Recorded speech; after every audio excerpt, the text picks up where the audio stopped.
Oh, hi. Didn't see you there. Maybe I What's did. that? You'll never know. We'll never I tell. saw you from across the room. At Patreon live. Hello, everyone, and welcome back to another episode of the Black Tower Podcast on a Wednesday. On a Woden's Day. What? Yep, It's crazy. we are a Wheel of Time podcast. We are. I am Andrew, your Bajan Mahil, and I am joined by my two fantastic, lovely hosts. One and of us Josh. is more lovely than the other. I'm Josh, Soravan Mahale of Soravans. It's good. I like. And I'm Reese, your Athon Mahale. I'm doing a different accent than the rest of my friends here. You know what I love most about This having feels like Reese appropriation. As it should, you're welcome. Reese is over here. The South should feel honored to have my tongue grace its flair. I was really concerned with where that tongue was going, to be honest with you. Just Okay, ask our look. friend Uno. Do you know what I love here?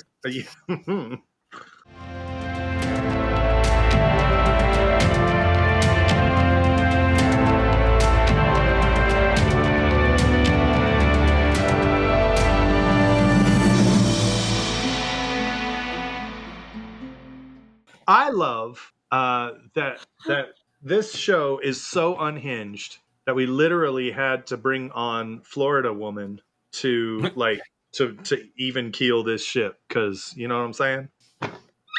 Ooh. I mean, I haven't The crawled into fuck did I just see you do to that poor innocent fucking bottle? I aerated it. It's apple whiskey. I'm Okay, doing never mind. some fun tonight because I'm out of Sailor Jerry, right? So I'm gonna do some apple whiskey. I'm gonna do some cinnamon whiskey. We're having apples and cinnamon. Put an apple pie in a glass. Apple pie in a glass. And then I'm gonna top it off with the thing that Europeans hate: freedom. Just kidding. Root beer. We can take that out. Root beer. This is why we get canceled. Me. I am the one. There's a little bit of pre-show still lingering in the vocal cords. I am the one who knocks. Love it. Okay, now we gotta I don't have a Wait, we can do it. We can get hearts. Why did you lick your finger first? lubrication. It's rude to go. That's gonna gonna be try. That's going to be a great bit for the audio only folks. What did he do with his finger? Wouldn't you like to know? Guess they're gonna have to come over to YouTube and watch along. Just say, be careful shaking Josh's hand. Oh, I know what I'm missing. This brief intermission is brought to you by Dubby. Are you running low on energy on a Wednesday and kind of off kilter because you're not used to having to talk or do anything on a Wednesday? Well, look at this angry smiley face that looks like something out of Hannibal Lecter's journal. It's a smiley face with X's for eyes and a mouth that looks like it's sewn shut. W.GG, use code BTP or use the link in the show notes description down below. Get yourself some awesome energy drink powder. Just add it to water, mix it up, and enjoy the jitterless energy that is sure to keep you up. That'll put some... I don't know where I was going with that. There was a pickle joke in there I was going to make somehow, somewhere, and then I forgot about it. Like, my brain tried to default to that'll put hair on your pickle, and I don't know if that's what you want. So, Josh, It's you're like that muted or scene something. from There Willow you go. when he's like, when Mad Mardigan is giving the princess black root. He's like, it's good for her. It'll put hairs on her chest. And Willow's like, she is the Princess Elora Danan, whose destiny it is to rule. And the last thing she's gonna want is a hairy chest. Ah! Love it. I mean, you don't know that. Willow the movie, amazing. I love it so much. It was the best. Childhood classic. Instantly the best around. Instantly. And no one's ever gonna take it down. Although some have tried. Hi, what are we talking about today? What are we doing here? What's up? Oh, shit. That was actually the plug meant for this episode. I didn't even know that. I plugged W, and that was actually the intended scheduled plug for this episode. Look at me go. Speaking of things intended for this episode, before we get into what the episode is, do a quick check-in. Josh, how's life going for you? Cool, great story. Don't care. Yep. Anyway, moving on. No. My pulse is steady. I have food in my belly, and yeah, things are good. How are things going for you, The Reese? horrors persist, Oh. but so do I, with the good help from my friends. What about you, Reese? How's things in your neck of the woods? I can't really complain. Food in the belly thing and roof over head and all of that. And, one day I'm going to actually empty all of my moving boxes, I swear. But not today. It's overrated. Don't A think of it day as may you come. not. Don't think of it as you not unpacking. Think of it as you pre-packing for your next move. At this point, I'm thinking of every box as a little time capsule. Aw, I love it. I like to leave things packed up until I forget about them, and then just get a nice little mid-year Christmas surprise when I unpack the box. What did That's I put in fantastic. here? I love that. That's You perfect. open it and it's like, oh, it's toiletries. They're all expired. Great. Or you open it up and you can immediately smell it, and you're like, "Oh, it was that soap that I packed 10 years ago." Irish This Spring. box did not pass the sniff test. It's always a sad event. Mm-hmm.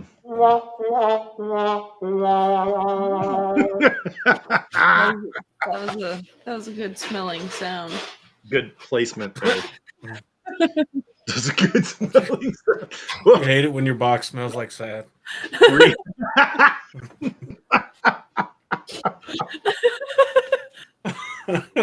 Yes, Andrew. Yes, I do. As a matter of fact. Oh man. Do we have the welcome to wine for you? Oh God. I love About you how guys. my life is going too. Actually, things are going pretty decent. Like is a quintessential response for us. I can't complain. Wouldn't do any good if I did. Nobody would listen. They told me to shut up and get back to work. I got food over my head and a roof in my belly. Things are good. Yeah. So okay. I just submitted my passport application, so we'll Love see it. how that goes. I'm doing TSA pre-check this Friday, so that should be fun. Getting ready for JordanCon coming up in a month. Hell So, yeah. I'm excited. a lot of fun, Andrew, man. what you just said when you transposed your words there makes me think about a childhood memory I have, right? We had like in the church, yeah, when you ate a dollhouse by accident. when I ate a dollhouse, yeah. When we would go to church, we had like a whole bunch of characters, right? And there were just talks that were legendary. Like people would get up and give a talk, and it was just like, the hell is this person saying? There was one sweetest guy in the world I know, right? He was great, and he got up there and started talking, and immediately started crying, and just literally stood up in front of the entire congregation crying for like 5 minutes. All we know about this talk to this day is that there was a girl and a bike. That's it. Oh my god! The rest was terrible. Fill it all in my head, and it's terrible. So sad. But what you said made me think about my own father's addition to that list, where he, with a straight face and to not knowing at all what he said, he was talking about something, and what he said was, I go to work and I work hard all day for the table to come home and put food on the family. And I think there's something divine in that.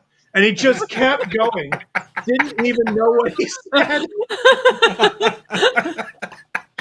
Works all day for the table to put food on the family. And you said that, and I had to giggle about that because that's some funny shit. And that still, to this day, I laugh about That's those. a day he came home and felt that everybody was ungrateful, and he had got more respect from the table than he did the family. No respect, I tell you. Except for my dad's. Hey, at least the table holds up its end of the deal here, all right? Gonna add the extra leaf tonight just to make myself feel. Why did that sound like erotic? Putting in the extra leaf, baby. I actually do have a leaf for my table. That's cool. Well, Andrew, It's not a very big one, but it's a leaf nevertheless. Well, wait until you're on your OnlyFans to put it out.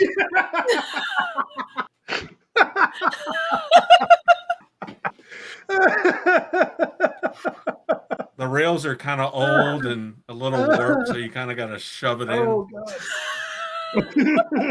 God. That's why skill lubrication. Yeah. Need to get under there and lube up those rails. If you know what I mean. What you gotta do? Oh man. Speaking of what we got to do, we got to make sure everybody's protected. Speaking of lubing things up, let's make sure everybody's protected for the spoilers for this here episode. Let's do that. Welcome to the Black Tower, a Wheel of Time podcast. All right, let's check here. Okay. This podcast episode will be spoiling books 1 through... I mean, let's be honest here. Whatever Josh lets slip. So how about you pull that spoiler condom all the way on? Anyway, quit your whining. The last book came out in 2012. He was actually a ghost, and Rosebud was the name of his sled for creator's sake. Every time he says Rosebud, all I can think of is a fat bastard from Austin Powers. Oh, I got Rosebud. I'll let you a little Rosebud. You really are a fat bastard. You know that hurts. How could you, Vanessa? Well, you know, I'm a spy. It's no. I mean, how could you? The mechanics are mind-boggling. Now that you mention it, it is a bit nutty. So bad. This now I want to watch coffee Austin tastes Powers. like shit. That's because it is shit. Oh, then it's not just me then. Well, they're spoiled. Warned Still against say, like, spoilers. one of the best, I think, genius comedic scenes they ever did was when they had Dr. Evil in the plastic prison and Austin Powers walks away and he runs up to the door and the door opens and he just kind of goes.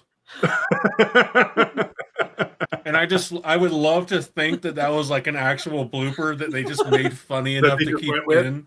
Love it.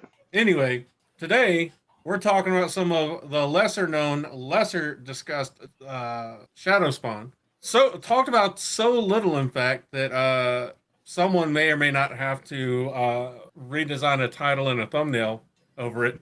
And I figured we'd start from most popular and go to least popular. But how are we starting grading with popularity? Like most well known in the story, also Okay. which ones probably have the most information about them to least information. Okay, I Yeah. thought it was That's like how who was popularity most tends to likely go. to be like bullied at the Dark Friend Social. Yeah, well, I think we could start the first one with most likely to be world-renowned tap dancer. So we're going to start with the Jumara, not Most to be likely. confused with the month by the same name. The Jumara, also known as a worm. Also known as Shai-Hulud. That's right. You guys ready for this? You guys ready for this? Probably not. I'm not. Wheel Probably of not. Time is our world, right? It's part of your world. It's ours. It's ours. We own it. It's ours. The first age. We're in the first age. We're in the age where channeling does not exist, which is bullshit. But soon, hopefully, someone's going to discover channeling and bring us into the second age. And then channeling will get so proficient, which will bring us into the third age. Mm. Now, at some point in time, someone's going to invent Jumara, right? Well, Jumara are worms. And what do these worms do? They crawl through the dirt and they eat things and they be worms and they're all wormerific. And then eventually, though, the worms get out of control. They breed, they come in packs. Nobody can stop a pack of Jumara. Nobody can, not even channelers. Lan is terrified of Jumara, right? So eventually what happens? Yeah, sure, the blight goes back, but the Jumara are still out there Jumara-ing, and eventually that becomes a problem. And eventually the Jumara have churned up the earth so much that no plants can grow there anymore. And they start expanding the earth, right? And all the water starts seeping into the ground, disappearing into the earth, and we get a desert planet of Arrakis, in which the Fremen stay there. And one small side effect of the Jumara is the spice melange, which someday allows us to traverse the stars, traverse the galaxies with the Travelers Guild, right? Well, what's the Fremen's main goal?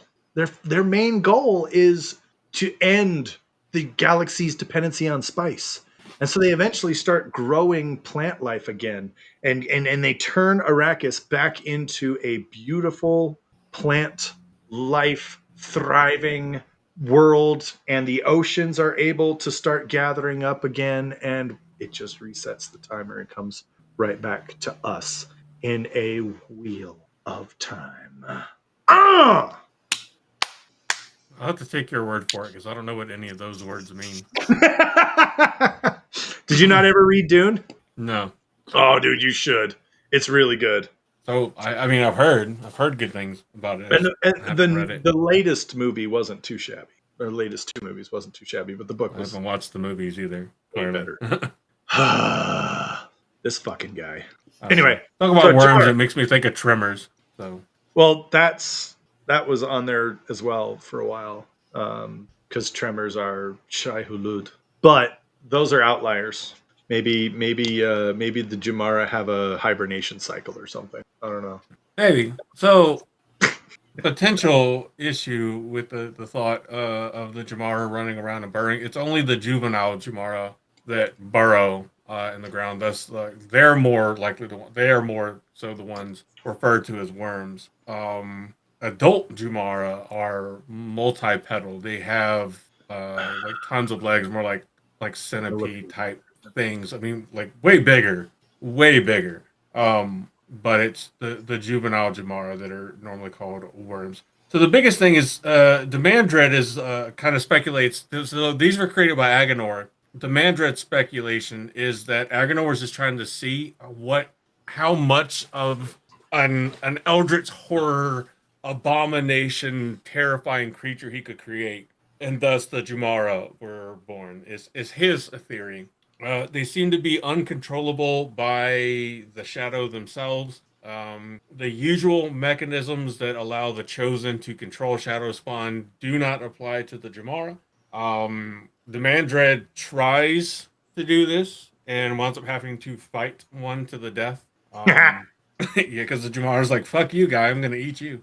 Let's see. I'm going to eat you. This was that was in the River of Souls chapter that was cut from a Memory of Light, and that is the only source depicting any encounter with a Jumara, juvenile or mature. I was actually just going to ask that. Because I haven't read the River of Souls excerpts, which I know is terrible of me.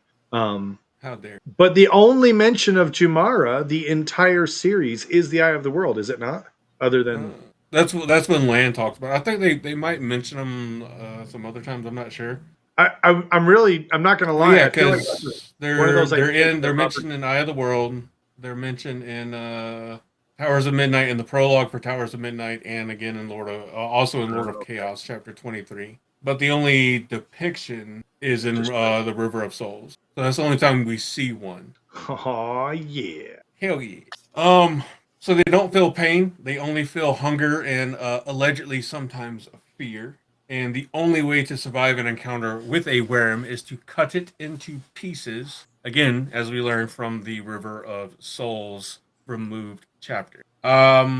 They are therefore considered creatures of pure destruction and instinct, known to prefer human meat over Trolloc. We don't ever get the true physical description of juvenile Jumara, but because they are called worms and we get the depiction or the description of mature Jumara, it is assumed that the juvenile Jumara are closer to what you think of as worms, or not just you, we. No legs, no appendages. Yeah, just a weird fleshy tube burrowing in the ground. I don't like that description at all. Why not? Just don't. Anyway, makes me think of like a weird pink sock thing. See, you did that to yourself. Let's see. Adult Jumara, again, like I said earlier, they're multi-petal creatures covered in spines and tentacles, particularly around their mouth, and grow to gigantic size. Direct use of the one power against them only serves to make them stronger. They were noted by Damodred as being nearly immortal unless slain, as they could go into hibernation for millennia. There's an answer to your hibernation statement earlier, Josh. I fucking hate both of you. Private chat's wild. Waking only if prey happens to touch one of their tentacles or spines. So you might want to be careful looking for those free-range, cage-free lights of flesh. Natural habitat is the blight in the third age. Again, they're not marshaled by any of the other forces of the dark against the force of the light. They kind of do their own thing. Samuel mentions that those found in the blight are called worms and are fully grown but will never, quote unquote, transform. The conditions to trigger the transformation are not known, and therefore neither can the reasons this will never occur for those living in the blight. And that's why my theory still holds. This is the mention from Lord of Chaos, chapter 23. Well, those are just the ones he's seen. Yeah. Remember, the Jumara can hibernate for millennia unless something is it like touches a its Pokemon, tentacle. man? Is it like, Maybe. oh no, Jumara is evolving? Press. Everybody just keeps pressing B and aborting right. the evolution to thwart the evolution. That's what's really going on. Or it takes a Thunderstone or something like that to evolve it. And since old Aggie's not there to force the evolution with a stone, that's why. Mm-hmm. A single worm is said to be able to easily kill a Murdral unless the Murdral is extremely lucky. Most of the terrifying creatures in the blight will flee a worm. However, worms themselves are scared of whatever creature or creatures live in the high passes of the blasted lands and will run away from them. In groups known as worm packs, they travel in groups known as worm packs and cry to one another with a reedy, shrill scream. And this is what we hear, or what is described when Lan and Moraine and the Amon Fielders are in the Blight, and they hear the half a dozen worms, quote unquote, singing amongst themselves as if in a chorus. They are fast and effective at overtaking their prey. Padden Fane, as Mordeth, kills a worm and says that a pack of worms can kill an entire legion. Yeah. And in the eye of the world, our fearless heroes, they get lucky because they're running from a pack of Jumara. They're running for, the cliffs of insanity. And they almost are about to get overtaken when they stumble into Someshta's sanctuary. Yep. Also, I think it's a great Jordan Con opportunity to make a worm pack ribbon and a corresponding sound. And just pass out these ribbons.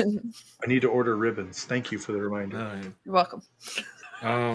So, while searching for the Sakaran, the actual Sakaran, not the Fushigi ball, not the new and improved, not the fiber optic cable glass sphere. That's what it is, by the way. That's the prop on the television. I promise you, it is a fiber optics glass sphere. It looks like a Fushigi. If you know what a Fushigi is, if it you remember those old look like a Fushigi, yes. Anyway, it's also not paired with Kalendor in any way, shape, or form. So I don't like that. I would rather see the access keys for the Choden Call. Anyway, that's neither here nor there. While looking for the Sakaran in Sara, Damodred encounters a full adult Jumara in the Rylair, or the Heart Tomb. Somehow the creature had found its way into the cavern as a juvenile, wound up maturing and transforming, and wound up being too big to fit back outside, and was just hibernating in the cave, eating whatever Dunn did, fell in the cave and cavern and fucked up. It was described by Damandred as being easily 100 feet long, and he only barely managed to kill the creature, and afterwards commented to himself that had he not known exactly what it was and how to go about killing it, he would not have survived the encounter. It's no longer a conga line. It's a Jumarapede or Jumara seed. Make sure you read the fine print. Read the fine print. You who sat among the hall of servants, first in the Jumara seed. My, how you've fallen loose there. Bruh. If you gotta be in the seed, that is the only fucking place to be. Every other spot just sucks. You know what? I really. Yeah. Oh God. Jumara are scary. Everyone is scared of them. Everyone, literally everyone. So Damandred, the second most powerful ever known channeler that we have record of, only survived because he knew exactly what he was looking at. Which means there is a very good chance that had Lews Therin been alive and encountered an adult Jumara, he would not have survived. Oh. Because the Mandred and Lews Therin were like, saying that Lews Therin is stronger than the Mandred is like saying that one diamond is harder than another. While it might technically be true, it's going to be at such a small scale that it's almost insignificant. That's true. That I don't know. Jumara are kind of a crazy thing. I want to say that I feel like this is one of those things that Robert Jordan thought of that would be really cool, but then kind of made them too overpowered, and then kind of went, maybe we just back away from that and added the DM in, makes a custom monster and is like, oh wait. And then he added in the stuff later about how they're impossible to control for the purpose of giving them an out to not use them at the last battle. And also giving them an out for not having any fully transformed versions. Yeah, exactly. Though I mean, and it's running actually, around at least. And I know a lot of people will say that's weak writing. I don't think so. I think that's actually, it can be weak writing, right? It can just be a plot hole that that people just go, oh, we forgot about it and move on. But I don't think that in this case, and maybe I am truly biased because I do love these books, but the idea that you've got more of the world out there that we haven't explored, that we haven't seen, and that we don't know anything about, to me is an exciting concept in the Wheel of Time. And I was just going to say, especially like his writing style, because it's his character development is dependent on the characters not knowing everything as they go through these books. And I really like that. I really think that's great. I just had a fun visual. You know the kid from Up, the wilderness scout? I just had a visual of him being like, the wilderness must be explored. And then he like goes into the blight, sees a Jumara, and you just see him running away being like, fuck this. What do you think, Reese? What do you think about the Jumara? Jumara. I think it's fun to have a few creations of the dark that even they can't control. They're like, oh, this one went a little bit out of got a little bit out of hand. Yeah, just let that one go and not look at it for a little bit. I think it's fun to kind of include that even in that the pursuit, that those pursuits, there's still experimentation and things that don't go exactly how they plan. So I think it's funny that it's like these are just mutually feared by everyone, both sides. They're like, oh, whoops, just don't talk to them. And I do think it's kind of fun that we don't know everything about them. Like, how do they become adults? We don't really know. I think that's fun to have like maybe at some point they knew, maybe. Well, I guess if they were man-made, no. But that's interesting, I would like to think that Agenor knew, but maybe it took some like tinkering with the true power to make it happen. That's true. I don't know. Yeah, it would be better if he knew, but I could also see him being like, oh, what? Oh. I mean, to be fair, the Murdral were like an unintended creation, so could be that.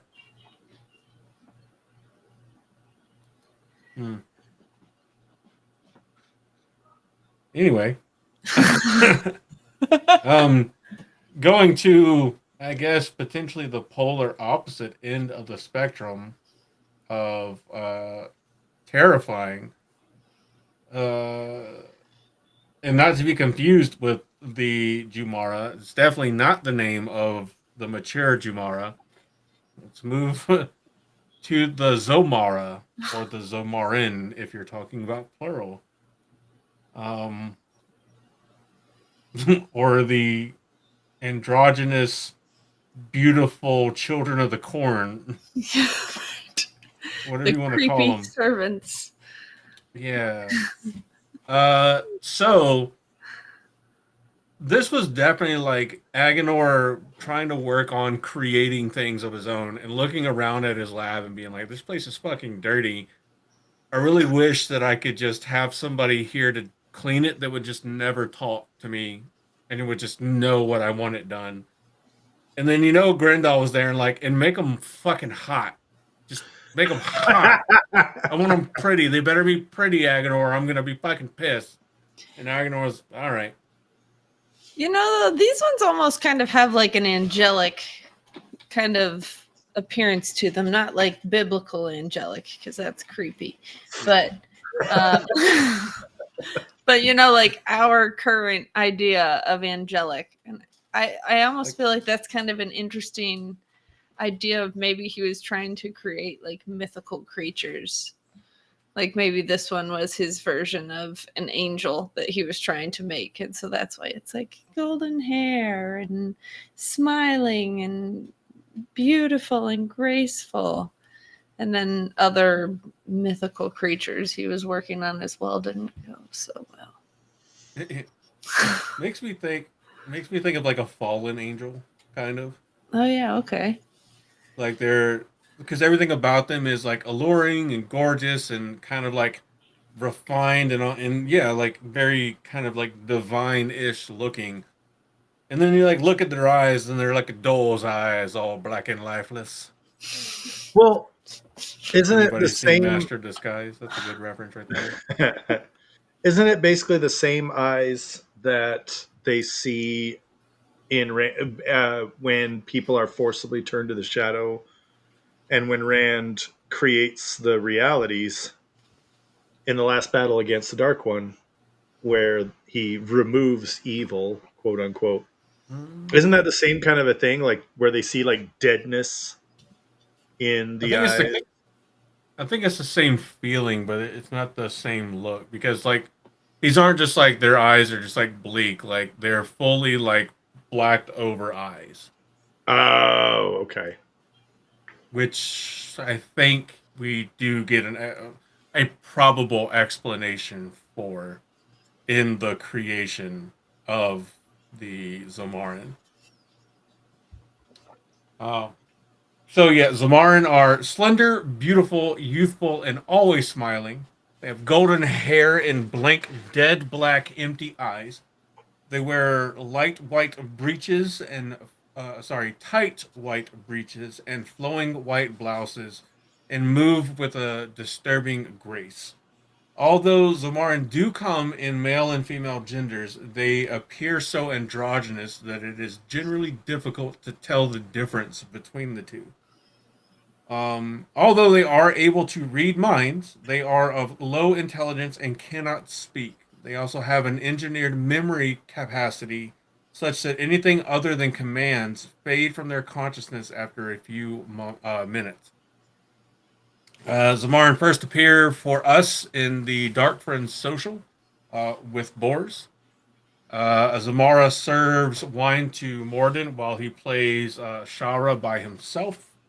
And multiple Zomaran serve the Forsaken in a Teleronriad version of the Anseling Gardens. And this is the first time the name Zomara is mentioned because I believe this is Knife of Dreams, Chapter 3.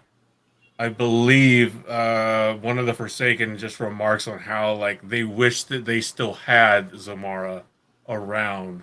That these are just pure constructs of Teleronriad that don't actually exist. This one might be the most evil creation as well. Like on one hand, I get the idea that if it's a construct and it doesn't have a soul, and it would be no different than getting like what is it, the Tesla AI robot or something like that. However, there's always like a sense that they're not as much of a construct as we think that they are. Like somehow they're people, just like a gray man or something like that. And so it's just kind of like one of those, hey, that's creepy. I don't like it.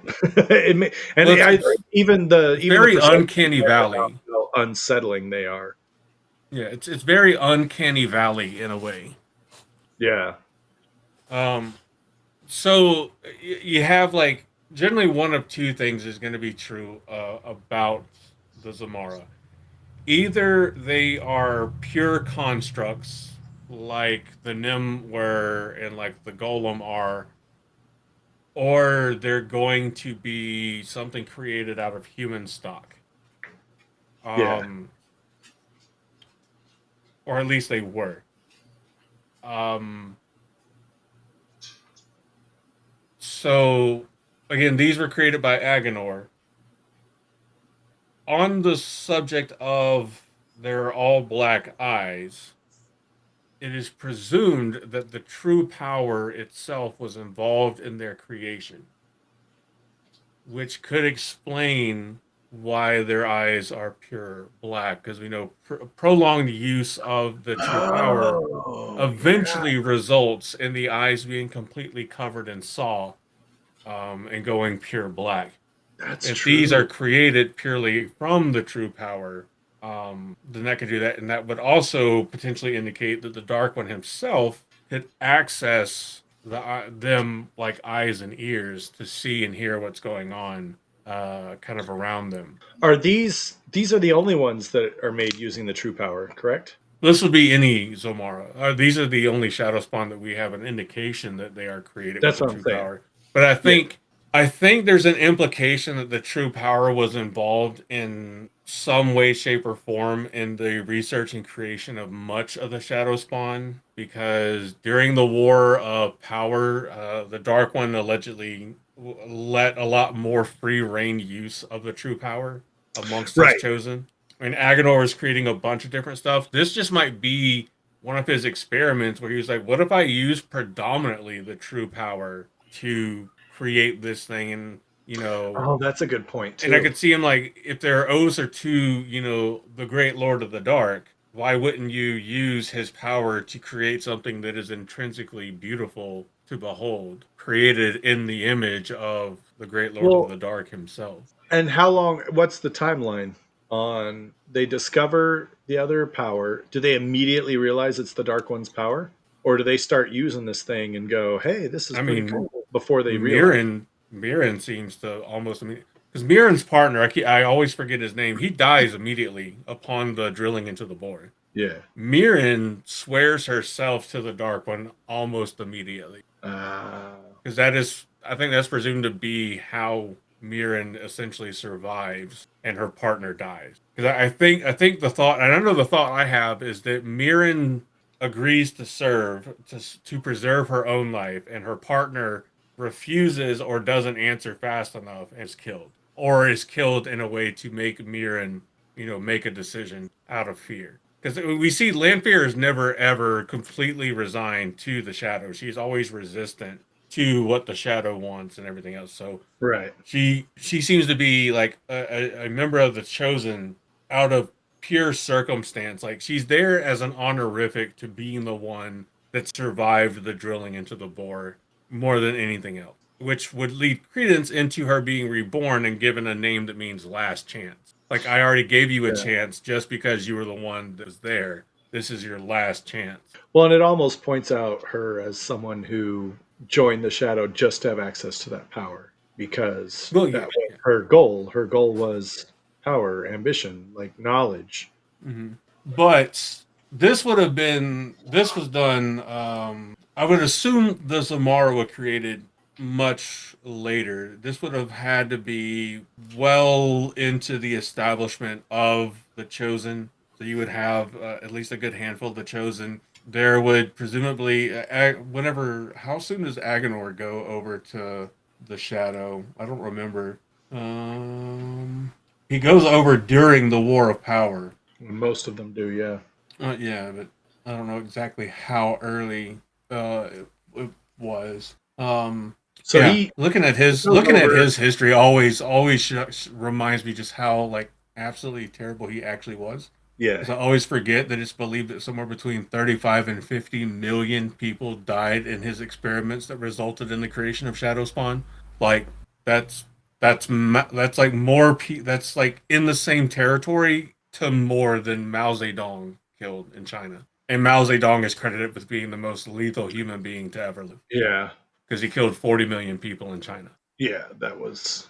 So Agenor is like on Mao Zedong level plus extra cruelty. So yeah, that would be a rate of 10,000 per day. That's a lot. Not being directly involved in. So there's no telling at what point in that experimentation the Zomara were created, but the Zomara would have been created, I believe, after the Trollocs, definitely after the Trollocs, which would have put them after the Trollocs, after the Murdral, probably after the Jakar, probably after the Golem, after the Greymen, probably after the Jumara, because I could see him like doing polar opposites at the time. Like, what's the absolute worst, biggest abomination I could create?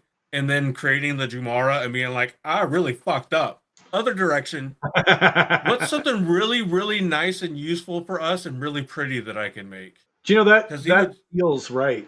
Because that feels like almost a military tactical type of situation. Like you're okay. Right. So like, I'm not gonna lie, I just moused over the picture of the fucking Zomara and it fucking like zoomed in a little bit on me and I was like, oh, what the fuck? You know how it's always like, we're engineering, we're doing everything until a war breaks out, and then all of a sudden everything is focused on the war. How can we move the war effort forward? So I can see Agenor being like, hey, I'm going to experiment. I'm going to do this. I'm going to do that. I'm going to see what happens when I use this. I'm going to see what happens when I use that. And then all of a sudden the War of the Shadow starts ramping up and they're all like, okay, stop fucking around. Now we need you to make us like shadowspawn. We need weapons.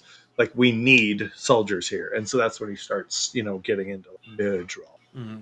It also, sorry, Reese, do you have any thoughts? Because Josh and I will just like jabber on endlessly. No, I agree. I think it's interesting to think about the order of how it could have been created in like a more strategic way. Or even, maybe at one point they thought of using these guys as like some type of attack, but found that like they couldn't carry out like complex plans or something. Like, honestly, if they could be assassins, it would be, somebody shows up like beautiful and smiling and they're like, hi, dead. Before you even get a chance. It's like a gray man, but you let them in. Yeah. Yeah. So they couldn't remember. So here's a thought. Yeah. Here's a thought. The Shan-Chan discovered Zomara hiding in a stasis box or something of that nature. And it is the existence of the Zomara and their experience with the Zomara that gave rise to their practice of the Daka Veil. Ooh. The Daka Veil wear all white. They're pure servants. They're expected to basically do their best to read their master's mind and provide them with what they want, and they're chastised for not being able to do so. Interesting. I can see that. I like that. Yeah. Because there's so much about like Shan-Chan culture that we just don't know. There's so much about what they do that we just don't get to see or experience. So a couple of last quick things on the Zomaran. These were the preferred servants of Ishmael. I prefer them above any and all other human servants, despite their uselessness for any other task other than being servants. And the idea is that their super low intelligence may remove any motivations to betray their owner by succumbing it to blackmail or bribery, since they can read the minds of their masters. And their absolute obedience also makes them incapable of causing harm to anyone, as a simple command to stop would prevent them from attacking. And the only way to get around that would be to remove their ability to receive more orders. But since they receive commands through psychic means rather than verbal commands, that could prove to be almost impossible. Their similar appearance to each other may also indicate that they are genetically very close, perhaps even cloned. There is no idea on how they reproduce. Well, and wasn't it Samael who found them in a stasis box? I think it was Moradin. Looking for stasis boxes, and they were one of the things that survived. I think it was Moradin that found some in a stasis box. Yeah. Because Arengar hated them because she didn't like the fact that they could read what was in her head. And then she remarks that Moradin must have found some of them. This is in Knife of Dreams, Chapter 3. Gotcha. Okay. The next two, Shadowspawn, really won't take a whole lot to go through because there's not a lot of information on them. The first one are the Forgers. Oh yeah, that's right. Forgers are thick, slow-moving man shapes that seem to be hacked out of the mountain of Shao Ghul itself.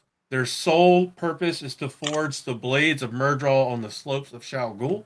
They are not truly alive and would turn to stone or dust if carried any distance from Shao Ghul. Sounds kind of like the regular magical aspect of a golem. Not golem in Wheel of Time, but like a D&D golem. Yeah. Huh. Yeah, this is it. All they do is make blades for the Murdraw. Yeah, that's an interesting one. Like, we need somebody to make these blades. Just make that rock move faster and just forge something. I don't know. Oh wait, there's more. If you're ever looking these up, look up Shadow Forger, and it'll give you a full article on them. Well, the interesting thing about these two is that, keep in mind, these were created at the height of human technology.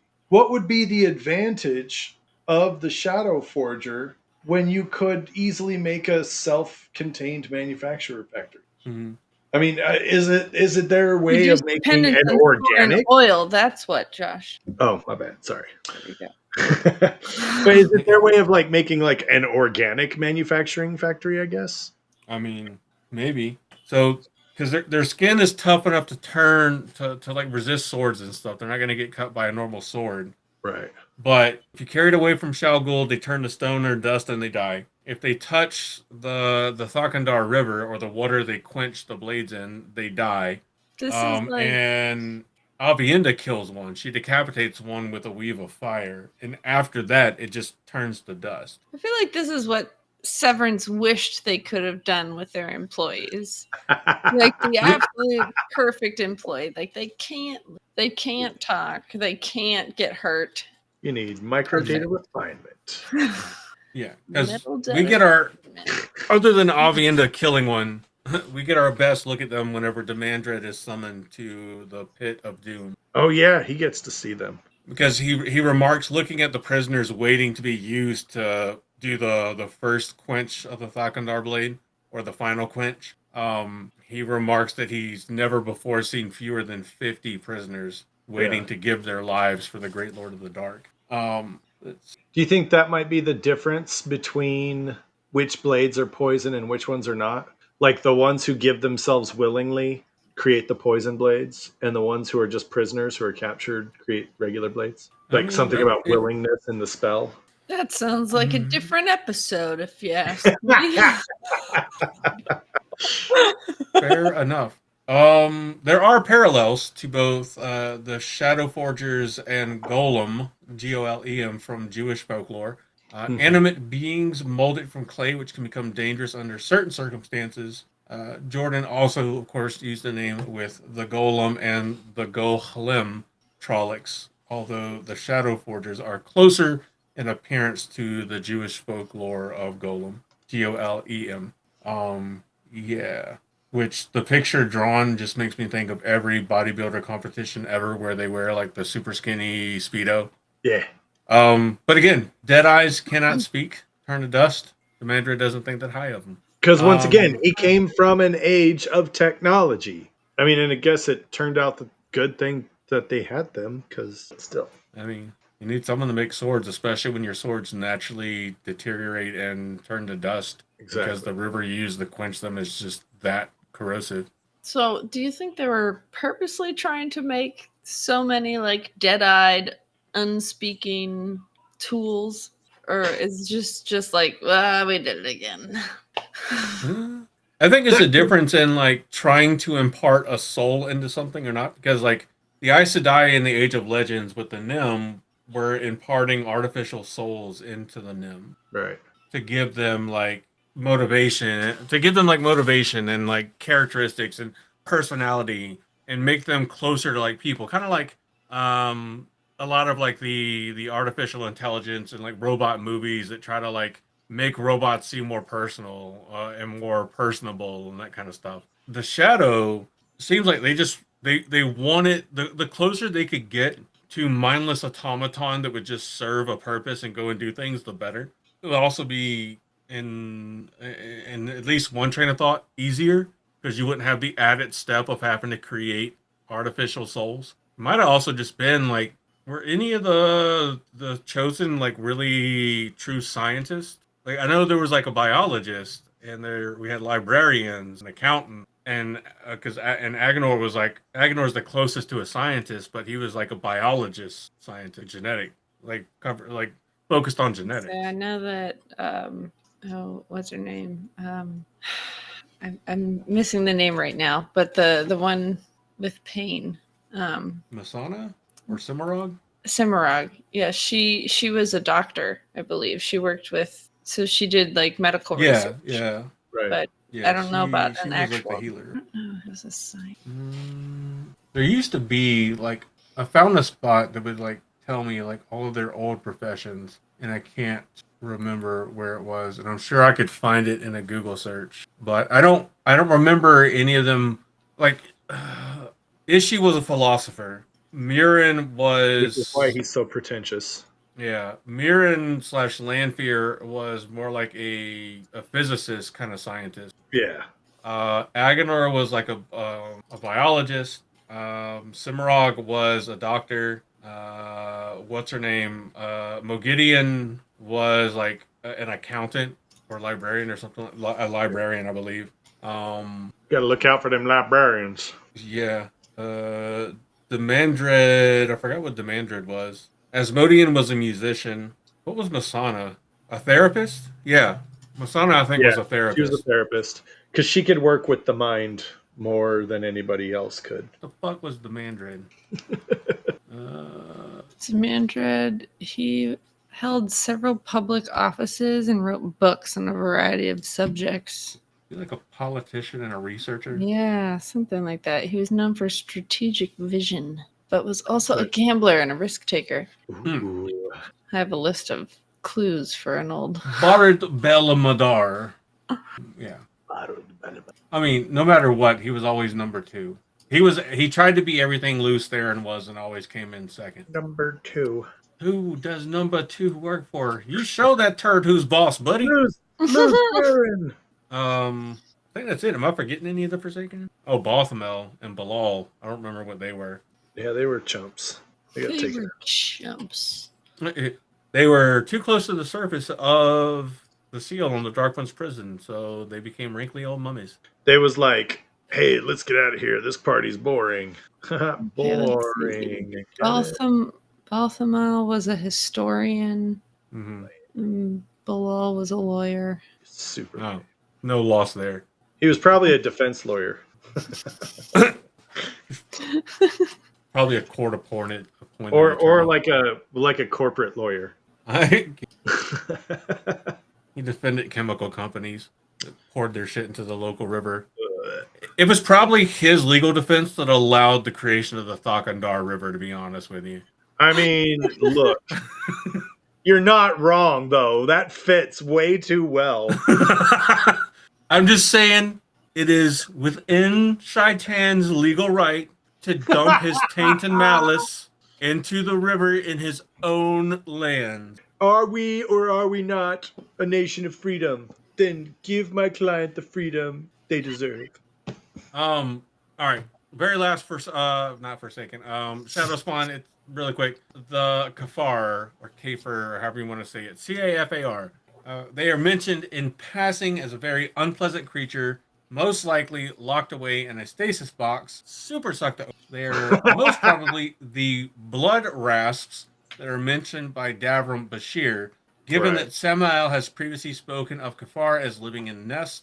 In Rand's first vision of an alternate reality during his final confrontation with the Dark One, Daniel Lewin mentions death swarms, which the companion then describes as insects that swarmed and killed. On Cafar, the companion describes them as pestilent, and that is it. So it could be the same thing, just like 3,000 years of evolution have. Yeah, remember when we had the murder hornets? Yeah. This is just be like murder hornets, like genetically engineered by Agenor. I will send a Drakkar to suck out your fucking soul, Josh. Leave me alone. I got one better for you. You ready? These are insects that actually exist. They're carnivorous honeybees. Okay? Now wait. Are these the ones that make the red honey? they make red honey because they'll eat rotting meat, blood honey, and then take the whatever they get and take it back to the hive, and they will do their same exact process that other bees do with pollen, only these ones do it with meat and make meat honey. If that's not a shadow spawn that exists nowadays, I don't know what is. Blood Honey is a 2017 Canadian thriller film directed by Jeff Kopas. Hey, all right. There's also a Japanese manga called Blood Honey. There's also a movie called Winnie the Pooh, Blood and Honey. Yeah, that one's supposed to be really good. It's called The Vulture Bee. Say I don't want to watch any blood honey, but I did want to eat some. Where would I find this blood honey? I do not know. Can you vulture bee? That's what they're called. The vulture bee. Vulture bees, is that all? Well, the idea also known as carrion bees. Well, the idea of meat honey from vulture bees or carrion bees is intriguing. It's important to note that they don't produce honey in the traditional sense from nectar, but rather a protein-rich substance from animal matter. And there's no concrete evidence to suggest it's safe for human consumption. Nobody's done any tests on this. There's no way that somebody has not eaten this. It couldn't be these though, because this is bullshit. Well, it would have to be a very evolved. Here, I'm gonna start making my own carrion bees. That's it. I'm raising carrion bees. That's it. So they would have to be very evolved because there are 3 closely related South American stingless bee species in the genus Trigonia. Some vulture bees produce a substance similar to royal jelly, which is not derived from nectar. Isn't royal jelly the shit that's supposed to help you get hard? No, well, I mean, I don't know about that, but royal jelly is the substance that turns a worker drone bee into a queen bee. Well, yeah, but like people would start eating royal jelly because somebody somewhere was like, well, yeah, it's so pure that if you're having issues getting it up, you can eat royal jelly and you'll be rock solid. I mean, okay. Right. Like why there's no unicorn skeletons. Yeah. Okay. That's right. That's right. It's like, see, young lady, you're not going to get commercials about, I've just taken a blue chew. It's going to be like, I just ate some meat honey.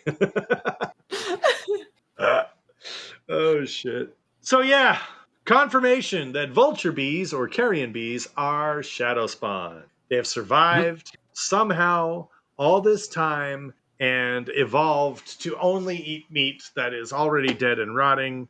You go back to the previous ages, and they were eating your arm as you were running away from them.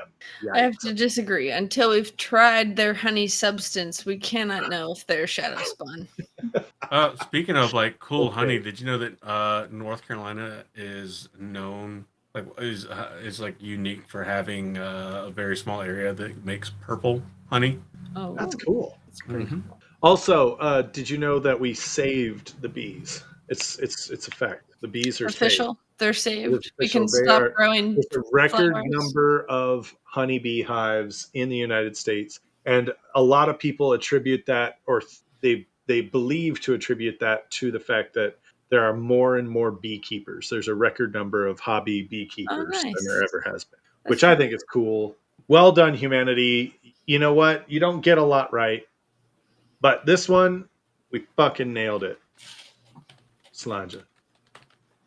On the topic of beekeepers and not on the topic of shadow spawn, I actually did just read that it's a good idea to have honey from your local. If you have any local beekeepers, it's a good idea to try their honey if you have bad allergies, because it can help you build up an immunity, because the bees use the same pollens. Nice. I didn't know that. So I don't know. It's a theory at this point that I'm trying out. So between, the honey and my dog's poor cone of shame, we'll beat our allergies one way or another. Well, here's the thing, though. People talk about honey and mushrooms as being the 2 things that will help you medicinally more than almost anything else. And honey also is one of the only food that never goes bad. Never. They've found honey in burial plots that they were like, holy shit, it's still good. Now it's crystallized, so they have to put some water in it and warm it up a little bit to get it to reanimate, but it's still good. It doesn't grow bacteria. Correct. I remember learning about that back in the day when I was pretending to want to actually be a yellow Aja. And then you were like, the White Tower kind of sucks. Well, that particular White Tower at which I was enlisted. Well, I guess enlisted isn't the right term. But, that wasn't the right one. Yeah. Anyways, hey, thanks everybody for joining us on this wacky, weird Wednesday, because it's not normally the day we do this. Normally we do this on Tuesday. If you are someone who's like, by golly, I certainly seem to have many Tuesdays free. What should I do with my Tuesday evenings? You are in for a treat because you can become a patron for less than $1 a month. And then you can listen to our episodes on Tuesday nights as a perk of your Patreon membership. And it's pretty freaking cool, if I do say so myself. Okay? Sorry, I was listening. I was also looking for purple honey. Every time I think about it, I try to find and see if any of it's being sold, and they're always out. Yeah, it's probably one of those high in demand. I wonder how that would taste, and I wonder what kind of mead it would make. Apparently it's tangy. It's kind of tangy and kind of berry. Okay. But I was wondering what it was made from, like what they. I'd have to look it up again. Get nectar from, yeah. It's also hard to get a lot of it, so it'd be kind of hard to make meat out of it. But that would be interesting. I've got 25 pounds of honey that I keep meaning to make meat out of, and honestly, it's probably not going to happen until I get my own place. Yeah. So that's how I'll christen my house. Thanks for listening. Thanks for watching. Oh, Reese, were you going to say something? No. I was going to send murder hornets to christen your house. Murder hornets? You are so sweet. I'm sorry. Murder hornet honey. Thank you. Fly, my Cafars, fly. Florida woman strikes again. How would you like some blight honey? Actually, how would that go? A Florida woman orders carrion bees. Do you know what? I feel like at this point, everybody would be like, yeah. When they interview me, I'm going to go, I was trying to make some red, white, and blue freedom honey.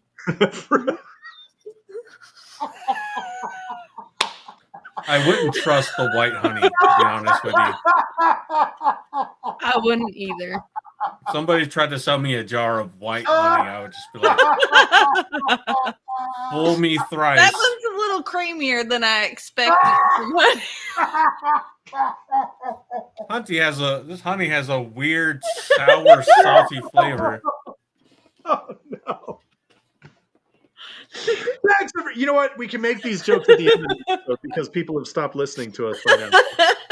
Thanks everybody for watching. Thanks everybody for listening. Thanks for tuning in for this week's Dose of Taint. We love you. You're amazing. No, you are. You really are. You listening to this right now. I feel like I want to do the Delilah voice and be like, yeah, you listening to this right now. You've had a hard day, haven't you? Now it's time to sit back, relax, treat yourself. Be a little bit kind to yourself right now while I turn on the music. I bet you're walking through a gas station convenience store right now thinking...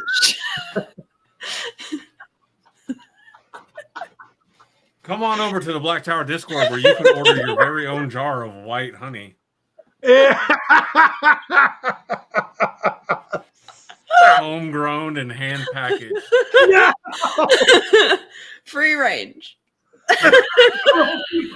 But it's not cage free, I promise you that. I'll put that thing in a cage. We love y'all. We'll see y'all again next week. Bye-bye. You've been waiting for this moment, for this feeling to grow. In the shadows, always watching, always running the show. In the tower, you can bring your pain. In the tower, you can feel the strain. You've been having so much trouble